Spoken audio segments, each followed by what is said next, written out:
शुभम शतमानं भवति शतायुः पुरुषः शतेन्द्रिय आयुष्येवेन्द्रिये प्रतिष्ठते राजद्वारे राजयोगे विजयता दिग्विजयोस्तु संपूर्णता श्री परमेश्वरानुग्रह प्रसाद फलसिद्धिरस्तदास्तु धान्यं धनं वशं भवत्प्रलाभं शतसंवत्सरं दीर्घमायुष्शुभम् ओम अश्वदायी जगोधायी जलदायी महामये धनं वेदशतां देवी सर्वकामार्थसिद्धये पुत्रपौत्रे धनधान्यम् अस्मै स्वाजाविगोरतं प्रजानां भवसि माता आयुष्मन्तं करोतु मां चन्द्राभां लक्ष्मीशामां सूर्याभां श्रियमीश्वरे चन्द्रसूर्याग्निसर्वाभां श्रीमहालक्ष्मी उपास्महे धनमग्निर्धनं वायुर्धनं सूर्योधनं वसुः धनमिन्द्रो बृहस्पतिः वैनतेजसमं पिबसरमं पिबत वृत्रः समं धनस्य स्वामिनामघ्यं ददातु सोमिनः श्रियम्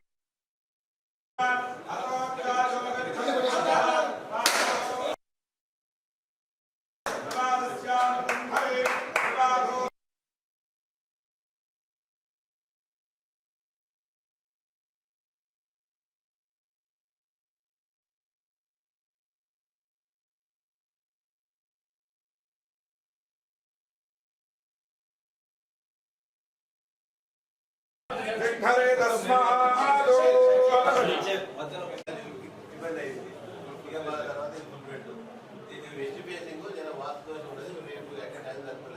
ముందర మొత్తం షెడ్యూల్ లాగేస్తాం మన బార్డర్ సెట్ అయితే బాత్రూమ్ పర్మిట్ కట్టేసి పైన ఒక floor long paper state of చేస్తాం మా దగ్గర 4 కూడా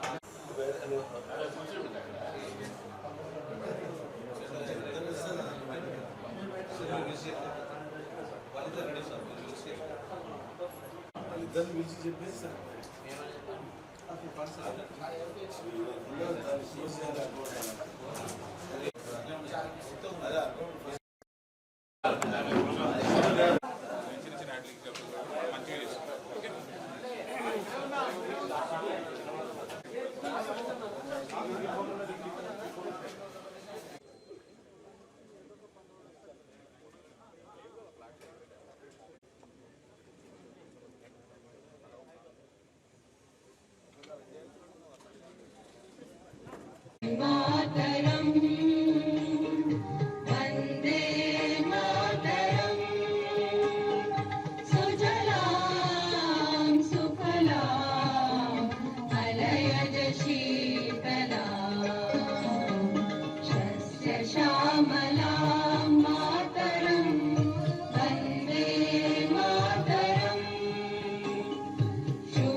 వారి భార్య గారిని వేదికపైకి ఆహ్వానిస్తున్నాం. వారిని మన రాష్ట్ర అధ్యక్షులు రామచంద్ర అన్న కోరుతున్నాం. మంచి ఫైటర్ లక్షణ వారిని మీరు సన్మానించాల్సిందిగా కోరుతా ఉన్నాం. ఇష్టం లేదు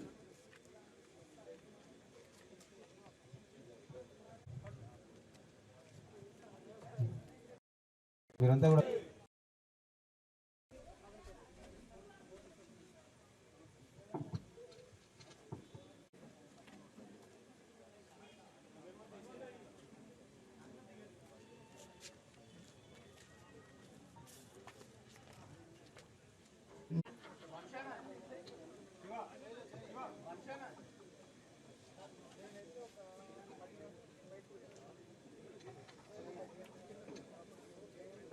लक्ष्मण दिनेश ब्रह्मचारी साई कुमार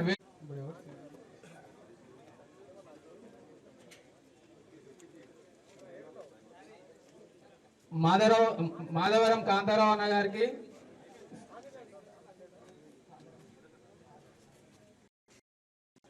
2025లో బాధ్యతలు ఇచ్చారు. కరెక్ట్గా సుమారు సంవత్సరం 1 year 7 months అవుతుంది. ఈ 1 year 7 months తప్పకుండా 99% అందరూ కార్యకర్తలు సహా తమ సీనియర్ కార్యకర్తలు సేర్లింగంగా ఈరోజు చెప్తున్నాను. మా పార్టీ ఆఫీసు గత కొన్ని సంవత్సరాలుగా చాలా మంది పెద్దల ఆధ్వర్యంలో ఈ బిల్డింగ్ కట్టబడింది. ఆ రోజు ఇందాకే ప్రస్తావనకు వచ్చింది. కొన్ని అనివార్య కారణంగా దీన్ని కొన్ని రోజులు పట్టించుకోలేక జరిపింది. దీన్ని మేము సీరియస్గా పరిగణనలో తీసుకొని ఒక డివిజన్ మీటింగ్ పెట్టుకొని దీన్ని ఏ విధంగా అయింది ఈ కార్యక్రమం ఈ కార్యక్రమం నా ఒక్క వల్లే కాలేదు. మా డివిజన్లో ప్రతి ఒక్క నాయకుడు, సీనియర్ నాయకుడు, కార్యకర్తలు అయింది. తలా ఒక చెయ్యేస్తేనే ఈ రూపురేఖలు వచ్చింది. దీన్ని ఖచ్చితంగా మేము రేపటి నుంచి ఖచ్చితంగా రోజు 2 hours ఓపెన్ చేస్తున్నాం, మార్నింగ్ 10 to 1. వంశీరెడ్డి గారు ఈనాటి ఈ కార్యక్రమానికి ముఖ్య అతిథిగా ఇచ్చేటువంటి పెద్దలు గౌరవనీయులు మన రాష్ట్ర రథసారథి అన్న రామచంద్ర అన్న గారికి, పెద్దలు గౌరవనీయులు చాలా సంతోషం. ఒక పార్టీ నడవాలన్నా, పార్టీని దిశ నిర్దేశించాలన్నా, ఈ ప్రాంతంలో మౌలిక సదుపాయాల కల్పనలో ముందుకు పోవాలన్నా ఒక కార్యాలయం కావాలి. ఆ కార్యాలయం నుంచే మనము ప్లానింగ్ చేస్తాం. సో అనేక సంవత్సరాలుగా ఉన్నా కానీ అడపాదడపగా ఒక మీటింగ్లు పెట్టుకొని పోవడమే జరుగుతూ ఉన్నది.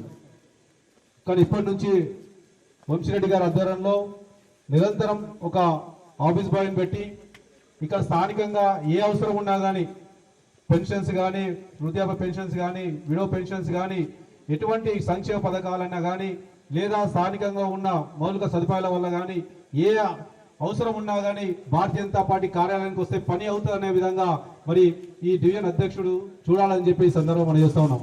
సో ఈ డివిజన్లో ఉన్న ముఖ్య నాయకులందరూ కూడా వారి బాధ్యత నిరంతరం మనం ప్రజల్లో ఉండాలి. వచ్చే ఎన్నికల్లో మనం తప్పకుండా జెండా ఎగరవేయాలనే విధంగా ఈ కార్యాలయాన్ని యొక్క అడ్డాగా చేసుకొని మనం పనిచేయాల్సిన అవసరం ఎంతైనా ఉన్నది. ఎగబడి దోసుకుంటున్న సందర్భం మనం చూస్తూ ఉన్నాం. టీఆర్ఎస్ ప్రభుత్వం బాగాలేదని చెప్పేసి దానికి కాంగ్రెస్కి ఇస్తే కాంగ్రెస్ కూడా సేమ్, అంటే తోడు దొంగలై ఈ రాష్ట్రాన్ని దోసుకుని ఒకనాది స్టార్ట్.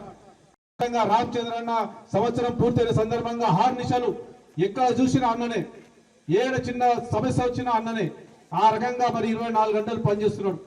ఎక్కడ కూడా రెస్ట్ లేకుండా సంవత్సరం పూర్తయిన సందర్భంగా వారు అనేక విషయాల్లో స్థానిక సంస్థల విషయాల్లో కానీ, లేకుంటే ఆర్గనైజ్ సిస్టంలో కానీ స్ట్రెంథన్ చేసుకుంటూ మరి వారి ప్రయత్నం వాళ్ళు చేస్తూ ఉన్నారు. వారు తోడుగా మరి వివేకానంద డివిజన్లో ముఖ్యమైన నాయకులు చాలా మంది ఉన్నాం. ఖచ్చితంగా ఈ వారి ప్రాంతంలోకి వచ్చి మన కార్యాలయం ఓపెన్ చేసింది కాబట్టి ఈ డివిజన్ గెలిచిన, దీంతో పాటు ఈ ప్రాంతంలో ఉన్న 4 డివిజన్లు, కుకట్పల్లిలో ఉన్న 15 డివిజన్లు, మొత్తం 19 డివిజన్లు ఖచ్చితంగా గెలిచి మీకు ఇస్తామని చెప్పి సందర్భం పనిచేస్తున్నాం. రామచంద్రానికి నేను ఆపిస్తా ఉన్నాను. మాతాకి వాళ్ళందరికీ కూడా అభినందనలు, శుభాకాంక్షలు. అయితే ఈ కార్యాలయం అనేటువంటి కాన్సెప్ట్ భాగ్యనగర్లో ఎప్పుడైనా ఉంది అని అంటే కూకట్పల్లి మున్సిపాలిటీ అయినప్పుడే హనుమంతరావు గారు చూపించినటువంటి ఆ కార్యాలయమే అందరికీ మెదులుతూ ఉంటుంది. మొత్తం హైదరాబాద్ ఇటువైపు వచ్చినప్పుడు ఇప్పుడున్నటువంటి అసెంబ్లీ కార్యాలయమే ఆ టైంలోనే అంత పెద్ద ఎత్తున ఒక కాన్స్టిట్యున్సీకి కార్యాలయం మున్సిపాలిటీకి ఉంది అనేటువంటిది ఉంది. ఫ్లెక్స్లో ఇక్కడ ఉన్న నాయకులకు భారతీయ జనతా పార్టీ ఫ్లెక్స్ చూస్తే భయం అవుతుంది. ఇప్పుడు నేను సిఐ గారు చెప్పిన ఖచ్చితంగా ఒక సందర్భంగా నేను 2 విషయాలు మీకు గుర్తు చేస్తాను. నేను కొత్తగా అడ్వకేట్ అయిన రోజుల్లో అప్పుడే బీజేపీలో యాక్టివ్గా కూడా స్టార్ట్ అయ్యాను. అంతకుముందు ఏబీపీలో ఉండేది 1980s ఆ ప్రాంతంలో. కూకట్పల్లి మున్సిపాలిటీ నుంచి ఒక, అదేవిధంగా షేర్లింగంపల్లి కూడా అప్పుడు ఇది కూడా గ్రామము నుంచి మున్సిపాలిటీ తర్వాత మున్సిపల్ కార్పొరేషన్. అప్పుడు మేము చూసేవాళ్ళం, అది ఖైరతాబాద్ అసెంబ్లీ కాన్స్టిట్యున్సీలో ఉంటుండే. చాలా ఆ రోజుల్లోనే 5 లక్షల ఓట్లతోనే ఖైరతాబాద్ చాలా పెద్ద కాన్స్టిట్యున్సీ, సికింద్రాబాద్ పార్లమెంట్ వస్తుండే. ఇప్పుడు అన్ని స్వరూపాలు మారిపోయినాయి. స్వరూపాలతో ఇక్కడ ప్రజల ఈ యొక్క ఏదైతే బస్తీలు అయితే ఉన్నాయో, కాలనీస్ అయితే ఉన్నాయో దాని స్వరూపం కూడా మారిపోయింది. ఇతర ప్రాంతం నుంచి ప్రజలు ఇక్కడ రావటము, ఈ యొక్క హైదరాబాద్ నగరం ఒక అభివృద్ధి కారణమైనటువంటి ఒక ఐటీ సెక్టర్స్ కానీ బిజినెస్ కానీ ఎడ్యుకేషన్ కానీ అన్నిటికీ ఈ యొక్క ఏరియా చాలా పాపులేషన్తో బాగా ఇదైపోయింది. ఇక్కడ చాలా పెద్ద ఎత్తున పాపులేషన్స్ ఇక్కడ పెరిగినాయి. కాబట్టి ఇప్పుడు షేర్లింగంపల్లి కాన్స్టిట్యూన్సీ తీసుకున్నా, ఇటు కుకట్పల్లి కాన్స్టిట్యూన్సీ తీసుకున్నా కూడా షేర్లింగంపల్లి దాదాపు 7.5 లక్షల ఓట్లు పైగా, ఇక్కడ 5.5 లక్షల ఓట్లు పైగా ఒక పెద్ద పెద్ద కాన్స్టిట్యూన్సీ డెవలప్ అయినాయి. మరి ఇక్కడ మనం వాస్తవంగా ఆలోచిస్తే ఒకప్పుడు మున్సిపాలిటీ కుకట్పల్లి మున్సిపాలిటీ బీజేపీలో ఉన్న హనుమంతరావు గారు ఆ రోజు చైర్మన్. ఇక్కడ తర్వాత వారు ఉన్నప్పుడు పార్టీలో చాలామంది కార్యకర్తలు పనిచేశారు. మన సీనియర్ నాయకులు ఇంతకుముందు వచ్చారు, షామీర్పేట లచిత్ గారు కానీ, కృష్ణయ్య గారు కానీ, లేకుంటే మన మధ్యలో లేరు మల్లికార్జున గారు కానీ, ఎంతోమంది ఆ రోజు కార్యకర్తలు వారి యొక్క రక్తాన్ని చెమటని త్యాగం చేసినట్టు. ఆ రోజు జనార్దన్ రెడ్డి ఎమ్మెల్యే ఉంటుండే ఇక్కడ కుకట్పల్లి ఏరియా, పీజేఆర్ వాళ్ళ గ్రూప్తోని మన వాళ్ళకు ఇప్పుడు కొట్లాడేది. పెద్ద ఎత్తున కార్యకర్తలు నిలబడి పార్టీని రక్షించుకున్నారు. మరి ఈరోజు పార్టీ యొక్క మంచి కార్యాలయం ఇక్కడ ఉన్నది. కుకట్పల్లి చౌరాసా మీద అక్కడ కూడా కార్యాలయం ఉన్నది. ఇది షేర్లింగంపల్లి వచ్చింది కాబట్టి ఇది భారతీయ జనతా పార్టీ పేరు మీదనే ఆ రోజు హనుమంతరావు గారు చేసినటువంటి ఒక ప్రయత్నంతో వారు ఇచ్చినటువంటి ఒక ఈ స్థలము ఇవన్నీ కూడా ఈరోజు మన కార్యక్రమాన్ని ఇక్కడ నిర్వహించుకోవడానికి ఒక కార్యాలయం తయారైంది. కార్యాలయం అంటే అక్కడ దాంట్లో పార్టీ యొక్క కార్యక్రమాలని రూపొందించడానికి ఆలోచించే ఒక స్థలం అదొకటి. మనందరూ కూడా దేవాలయం లాంటిది అది. ఆ దేవాలయం లాంటి దాంట్లో కార్యకర్తలు కూర్చొని ప్రజలని ఏ విధంగా మనం మన వైపు ఆకట్టుకోవాలి, ప్రజల కోసం ఆ సమస్యల గురించి ఏ విధంగా మనం పోరాడాలి అనే ఆలోచన విధానాన్ని ఆ ఒక కార్యాలయంలో మనందరం కూడా ఆలోచించుకోవాలి. అది మనం గుర్తుపెట్టుకోవాలి. ఈరోజు 2 విషయాలు నేను చెప్పదలుచుకున్నాను. మనకు ప్రజలు మన వైపు చూస్తూ ఉన్నారు. ఇంతకుముందు బిశ్వజాయ్ గారు చెప్పారు స్పష్టంగా, మన వాళ్ళు కూడా చెప్పారు, ఎక్కడ పోయినా ఎస్ఆర్ పోయినా కూడా ఈసారి మేము బీజేపీతో ఉంటామని చెప్తా ఉన్నారు. సర్వేలు కూడా ఈరోజు బీజేపీకి పక్షాన ఉన్నాయి. కానీ అట్లా ఉంటే సరిపోదు. మనము స్థానిక సమస్య మీద పోరాటాలు చేయాల్సిన అవసరం ఉన్నది. బీజేపీకు ముందు ఉన్న మార్గము కేవలం ప్రజల కోసము, వారి ప్రజలతో మమేకమై ఈ ప్రభుత్వం వ్యతిరేకంగా పోరాడాల్సిన అవసరం ఉన్నది అని చెప్పి మనం గుర్తుపెట్టుకోవాలి. మనము పెద్ద మనసుతోని పార్టీలో చిన్న చిన్న విభేదాలు పక్కకు పెట్టి పార్టీని ముందుకు తీసుకుపోవాల్సిన అవసరం ఉన్నది ఒకటి. రెండోది, క్రమశిక్షణమైనటువంటి పార్టీ మనది. విభేదాలతోనే మన పార్టీ పెరగదు. విభేదాలతోని ఇతర పార్టీలకు ఒక అవకాశం దొరుకుతుంది మన పార్టీని చుచ్చిపెట్టడానికి. కాబట్టి మనం జాగ్రత్తగా ఉండాలి. ఇతర పార్టీ వాళ్ళ ప్రయత్నంతో వాళ్ళకు ఉన్నటువంటి ఒక ఏదైతే రిసోర్సెస్ అంటే మీడియా కానీ, ఇంకేదైనా యూట్యూబ్ కానీ, సోషల్ మీడియా కానీ, దాంతో మన పార్టీలో విభేదాలు పెంచే ప్రయత్నం చేస్తున్నారు. మనం దానికి జాగ్రత్తగా ఉండాలి. మన క్రమశిక్షణతో ఉండాలి. సోషల్ మీడియా మన కేవలం పార్టీ యొక్క పెరుగుదల కోసమే వాడాలి. వ్యతిరేక కోసం మనం వాడొద్దు. వ్యక్తి పూజ కోసం కూడా వాడకూడదు. ఇది గుర్తుపెట్టుకోవాలి. మనం ఎందుకంటున్నానంటే ఈ మాట, వాజ్పేయి గారు మాట అన్నారు, మొన్న నడ్డా గారు కూడా విషయం అన్నారు మనతోని. छोटे मन से कोई बड़ा नहीं होता. చిన్న ఆలోచన చిన్నగా ఉండి సంకుచితమైన మనసుతో ఎవరు పెద్ద గారు. టూటే దిల్ సే కోई खड़ा नहीं होता. నిరాశతోని ఎవరు కూడా నిలబడలేరు. మనందరం కూడా బడా మన్ కావాలి. మనకంతా కూడా ఆశాజనకంగా ఉండాలి. ఈ 2 లక్షణాలు కార్యకర్తలు ఉండాలి. మనం విశ్వాసంతో మనం ముందుకు పోవాలి. విశ్వాసంతో ముందుకు పోతే ప్రజలు మనం స్వీకరించడానికి సిద్ధంగా ఉన్నారు. పార్టీ కూడా క్రమశిక్షణ రహితమైనటువంటి ఒక కార్యకర్తల మీద చర్య తీసుకుంటుంది. క్రమశిక్షణ ఎవరు తప్పినా సరే, అది ఎంత పెద్దవాడైనా సరే, పార్టీ క్రమశిక్షణ తప్పి పార్టీ వ్యతిరేకంగా, పార్టీ నాయకులకు వ్యతిరేకంగా మాట్లాడిన వాళ్ళని మేము స్పేర్ చేసేది లేదు, వాళ్ళు వదిలేసేది లేదు. తప్పకుండా చర్య ఉంటుందని చెప్పేసి కూడా నేను తెలియజేస్తాను మిత్రులారు. ఎందుకంటే పార్టీ నిర్మాణం అయింది కార్యకర్తలతో, కార్యకర్తల రక్తంతో, కార్యకర్తల చోటతో ఈరోజు పార్టీ నిర్మాణం అయింది. ఆ పార్టీకు సంబంధించినటువంటి ఒక కార్యకర్తలు నిర్మాణం చేస్తే, మనం దాన్ని చెడగొట్టే ప్రయత్నం చేస్తే అది పార్టీకు ద్రోహం చేసినట్టు. పార్టీ తల్లి లాంటిది. ఈ తల్లికి ఎవరు ద్రోహం చేసినా వారిని పార్టీ శిక్షిస్తుంది. ఊరుకోదని చెప్పేసి కూడా ఈరోజు ఈసీ ఒక వేదిక ద్వారా తెలియజేస్తుంది. కాబట్టి క్రమశిక్షణతో అందరం కలిసిమెలిసి పనిచేద్దాం. రేపు ప్రజలు మనకు మనకు అధికారం ఇవ్వడానికి సిద్ధంగా ఉన్నారు. ఈ 3 భాగాల్లో హైదరాబాద్ అయితే 3 ముక్కలుగా చేసినటువంటి రేవంత్ రెడ్డి గారి మీద వ్యతిరేకత ఉన్నది. ప్రజలు ఈ 3 కార్పొరేషన్లు కూడా మేయర్ భారతీయ జనతా పార్టీని చేయాలని ప్రయత్నం చేస్తూ ఉన్నారు. ప్రజలు ఆలోచిస్తూ ఉన్నారు. కాబట్టి ప్రజల ఆలోచన విధానంలో ఉన్నదైతే ఇదో దాని అనుగుణంగా మనం కూడా ప్రయత్నం చేయాలని నడవాలి. మనం దాన్ని అవకాశం తీసుకోవాలి. ప్రజల్లో పని చేయాలి. ప్రజల సమస్య మీద పోరాడాలి. నేను జిల్లా అధ్యక్షుడిని ఒకటే అడుగుతా ఉన్నాను, కోరుతా ఉన్నాను. నేను ఇటు షేర్లింగంపల్లి అయితే ఎల్బీ నగర్ అయితే డివిజన్కు అక్కడ ఉన్నటువంటి సమస్య మీద రేపటి నుంచి పోరాడాలి. పోరాటమే మన మార్గము, పోరాడమే మన ఇప్పుడు ఉన్నటువంటి లక్ష్యము. పోరాటాలే మన బాట అవుతుంది. అప్పుడే పార్టీ అధికారంలో వస్తుందని చెప్పే విషయం. ఈరోజు కాంగ్రెస్ పార్టీ ప్రజల్ని మోసం చేస్తూ ఉంది. నిన్న మొన్న కాళేశ్వరం మీద మాట్లాడుతూ కూడా ప్రజలు తప్పుదారి పట్టిస్తూ ఉన్నారు. ఈ 2 పార్టీలు కూడా డ్రామాలు చేస్తూ ఉన్నారు.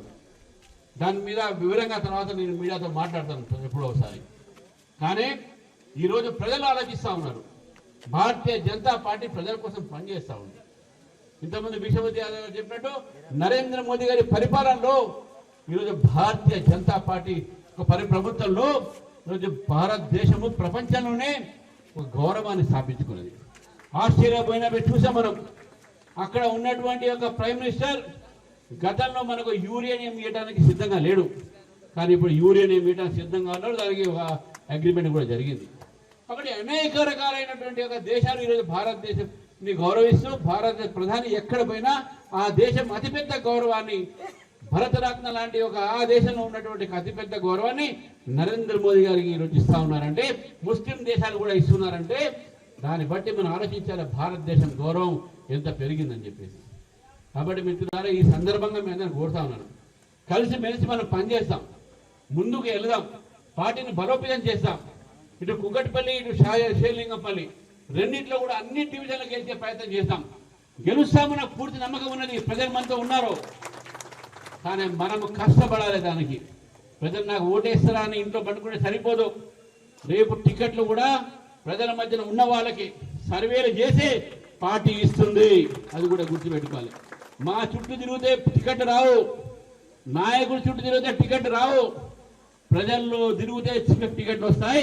వాళ్ళకి టికెట్లు ఇస్తామని కూడా తెలియజేస్తుంది. కాబట్టి నాకు ఆ లీడర్ తెలుసు, నాకు రామచంద్రరావు తెలుసు. రోజా ఇంటికి పోతా. ఇది నడవదిగా పార్టీలో. ఎవరైతే పార్టీ కోసం కష్టపడి ప్రజలతో ఉంటారో వాళ్ళకే టికెట్ ఇస్తామని చెప్పేసి కూడా తెలియజేస్తామని. కాబట్టి అందరూ కలిసి పనిచేయండి, గట్టిగా పనిచేయండి. 10 మంది అడిగినా టికెట్ ఒకరికి వస్తుంది. ఆ ఒకరికి వచ్చిన తర్వాత ఈ 10 మంది కలిసి ఆయన గెలిపించే ప్రయత్నం చేయాలి. అది టీమ్ స్పిరిట్. ఆ టీమ్ స్పిరిట్తో మనం పనిచేస్తాం. ప్రజలు బీఆర్ఎస్ క్షమించరు. వారు చేసినటువంటి అన్యాయం ఈ రాష్ట్రానికి అందరూ గుర్తిస్తున్నారు. వాళ్ళ ఎమ్మెల్యేలు, వాళ్ళ నాయకులు, వాళ్ళందరూ కూడా ఈరోజు అవినీతితో కూడుకొని ఉన్నారు. వాళ్ళ కుటుంబమే ఈరోజు అల్లాకొల్లం అవుతున్నది. బావ ఒకేపు, కొడుకు ఒకేపు, బిడ్డ ఒకేపు, ఆయన ఫామ్ హౌస్లో, ఇవన్నీ ప్రజలు మర్చిపోతున్నారు బీఆర్ఎస్ని. కాంగ్రెస్ పార్టీ అవినీతిని కూడా ఈరోజు వాళ్ళు క్షమించరు. కాబట్టి బీజేపీ ఒకటే ఈరోజు ప్రత్యామ్నాయం భారతీయ జనతా పార్టీ తెలంగాణలో. కాబట్టి మనం తెలంగాణలో మంచి కష్టపడాలి. ఇంతమంది విశ్వవిద్యాలయ మంచి మాట చెప్పారు. ఈ 3 కార్పొరేషన్లు గెలిస్తే రేపు రాజకీయాలు మార్పులు ఉంటాయి.